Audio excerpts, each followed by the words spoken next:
원리금만 300만 원이라 내겐 희망이 없다. 이자와 원금을 원리금이라고 이야기하잖아요. 그게 한 달에 300만 원씩 나간다. 과연 버틸 수 있을까요?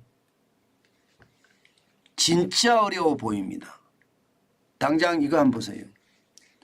실제 호프집을 운영하는 자영업자입니다. 사실 호프집을 운영하는 자영업자들은요, 코로나 기간에 정부가 지원하는 정책 대출을 많이들 받았습니다. 뭐 적게는 500만 원, 1000만 원에서부터 많게는 5천만 원까지, 더 많게는 1억까지 받은 분들도 계시더라고요. 자, 문제는요, 이 대출, 코로나 대출 말입니다.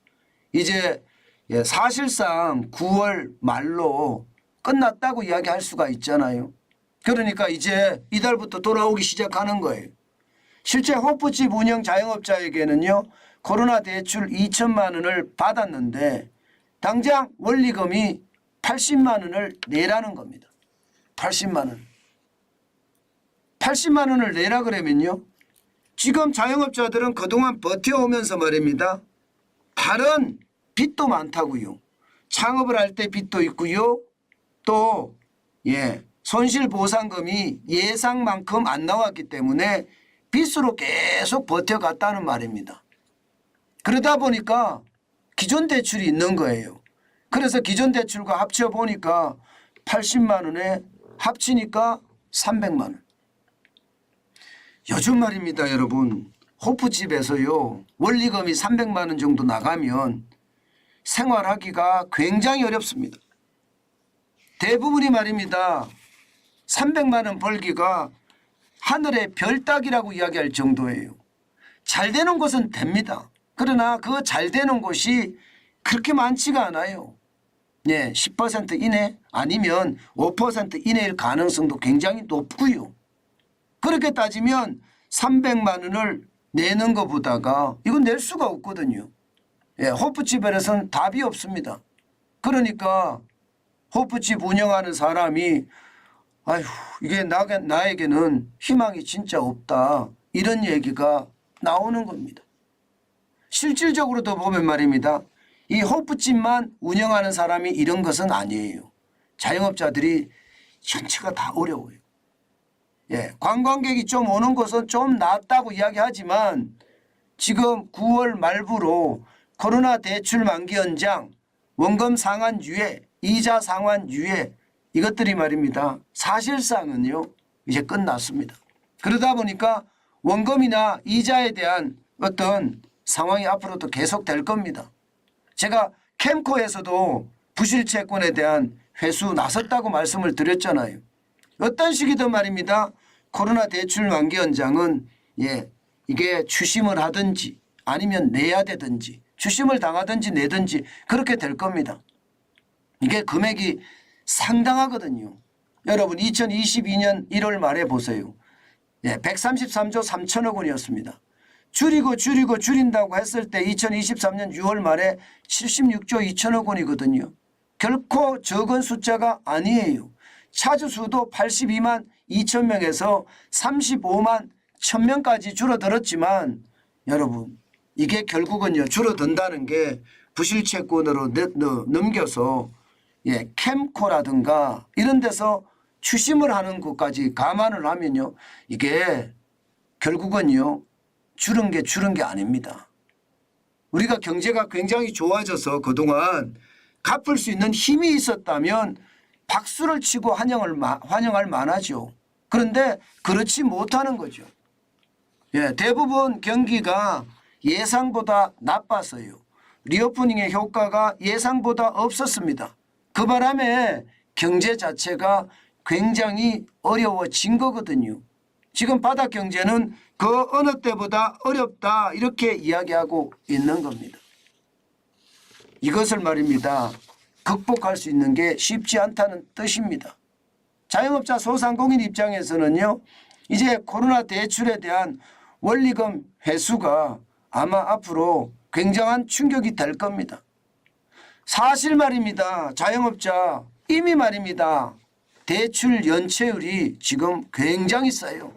이미 코로나 대출에 대한 원리금 상한 압박을 하지 않더라도요. 2023년 2분기 현재 보면 말입니다. 연체액은요. 7조 3천억 원이나 되고요. 연체율은요. 1.15%입니다. 이게 2018년을 가볼까요? 연체율이 0.67%였고요. 그리고 연체액은 2조 7천억 원이었습니다. 사실 이때도 어려웠거든요. 이때도 최저임금을 16.4%나 올리고 그야말로 많은 사람들이 주 52시간제를 선택을 하면서 자영업자들이 어려움을 선택을 당했는데 지금은 훨씬 더 어렵다는 거예요. 지금은. 그러니까 호프집하는 자영업자분들이 내겐 희망이 없다. 원리금 내다 보면 진짜 나한테 남는 게 없는데 지금 도대체 어떻게 해야 될지 모르겠다. 이렇게 이야기하는 겁니다. 그만큼 굉장히 어렵다는 이야기예요. 게다가 말입니다. 전체 금액으로 보면 1043조 2천억 원이니까 결코 적은 숫자는 아니죠. 코로나19 이전에 684조 9천억 원이 1043조 6천억까지 됐습니다. 52.3%가 늘어났거든요. 50%가 넘었으니까요. 이게 358조 3천억 원이 늘어났으니 자영업자들이 지금 고난을 겪을 수밖에 없을 거예요. 결국은요. 있던 부채도 굉장히 충격적인데 여기에다가 대출 만기 연장에 대한 어떤 상황까지 계속 겹치면 이것은요. 어떻게 말하면 자영업자들은 막다른 골목으로 들어선다 이렇게 얘기할 수가 있습니다. 제가 여러분들에게 대출 자영업자들에 대한 대출을 이제 회수하기 시작했다고 말씀을 드렸는데 아니다 했지만 사실은 이미 회수에 들어갔고요. 자영업자들은 더 심각하게 망할 가능성도 크다. 저는 그렇게 생각합니다. 여기에다가 말입니다. 지금 기업 구조조정 촉진법 안에 워크아웃 제도라고 있거든요. 이 워크아웃 제도까지도 지금 국회에서 일몰이 돼버렸습니다. 10월 15일부로 일몰이 됐거든요. 그러면 워크아웃도 앞으로 기업이 어려워지게 됩니다. 이 워크아웃이라는 게 일반적으로 법정관리 들어가게 되면 회생이잖아요. 기업 회생에 들어가게 되면 채권단 100%가 동의를 했을 때 들어가는 거예요. 그렇지 않으면 뭐 청산을 할 수도 있고요. 그런데 워크아웃 제도는요. 채권단 75%만 동의하면 워크아웃을 들어갈 수 있습니다. 그렇게 되면 기업이 살아날 가능성도 굉장히 높거든요. 그런데 이 법이 없어진 거예요. 그러면 이제는요. 뭐 바로 말입니다. 회생 신청으로 들어가야 됩니다. 쉽게 말하면 법정 관리로 들어가야 돼요. 법정 관리로 들어갔을 때 과연 기업들이 얼마나 버텨낼 수 있을 것인가. 그 속에는요. 뭐 자영업이나 혹은 소규모 혹은 중규모 기업들도 굉장히 많거든요. 그러면 안 그래도 자영업자가 지금 어렵다고 이야기하는데 중소기업까지도 지금 상황이 나빠진다 이렇게까지 말할 수 있나요? 충분히 그렇게 말할 수 있습니다. 그렇게 생각하면 여러분 시장에 저는 위협이 굉장히 크다고 생각합니다. 실제로도 말입니다. 시장에서 일어나는 것을 보면 노란우산 폐업 공제금 보세요. 굉장히 많이 줄었죠. 굉장히 많이 늘었죠. 2018년에 5,462억 원이었거든요. 그때에 비하면 2022년 기준으로 봤을 때 77.3%가 늘어났습니다. 4,220억이나 늘어나서 9,682억입니다. 그런데 올해는 7월까지가 지금 9,501억 원입니다. 이대로 가면 올해 1조가 넘는다는 거예요. 그만큼 말입니다. 지금 소상공인 자영업자들은 희망이 없다는 이야기가 이게 틀린 말이 아닙니다.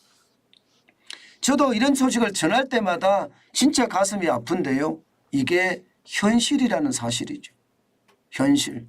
그래서 자영업자들이 좀 더 버티고 소기업 중기업들이 좀 더 버텨서 더 좋은 희망을 만들었으면 좋겠는데 지금 현재까지는 그러지 못한다는 게 진짜 아쉽다 이렇게 생각합니다. 아마 언젠가는 좋아질 거라고 저는 믿어요. 근데 그 언젠가는이 빨랐으면 좋겠습니다.